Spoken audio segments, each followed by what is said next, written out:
नमस्कार. परळी मतदारसंघातून धनंजय मुंडे यांना चांगलंच आव्हान भेटणार आहे, कारण मुंडे बहीण भाऊ एक झाले आणि त्यानंतर आम्ही वेगळं होण्याचा निर्णय घेतला असं म्हणत गंगाखेडच्या आमदारांचे जावई असणारे राजाभाऊ फड यांनी शरद पवार यांच्या राष्ट्रवादी पक्षामध्ये प्रवेश केलेला आहे.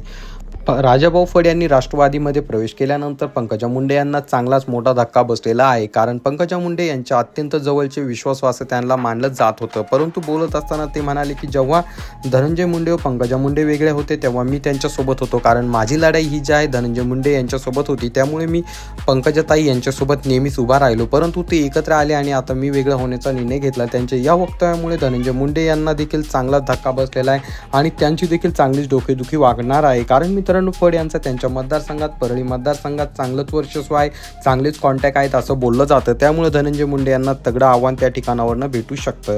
जर फड यांना उमेदवारी भेटली तर धनंजय मुंडे यांना चांगलंच मोठं आव्हान उभं राहणार आहे, असे दबक्या आवाजात चर्चा त्या ठिकाणी चालू आहेत. मित्रांनो, राजाभाऊ फड यांनी मुंबईत जाऊन शरद पवार यांच्या राष्ट्रवादी पक्षात प्रवेश केलेला आहे. तर राजाभाऊ फड यांनी त्या ठिकाणी प्रवेश केल्यानंतर धनंजय मुंडे व पंकजा मुंडे यांना चांगला जब्बर धक्का बसलेला आहे. तरी येत्या काळामध्ये त्यांना उमेदवारी भेटती का नाही, किंवा शरद पवार या ठिकाणी आणखी वेगळी काही खेळी खेळताना दिसतात का, हे पाहण्याचा मुद्दा असेल. तरी तुम्हाला याबद्दल काय वाटतं खाली कॉमेंट करून सांगा. चॅनलवर नवीन असाल तर चॅनलला सबस्क्राईब करायला मात्र विसरू नका.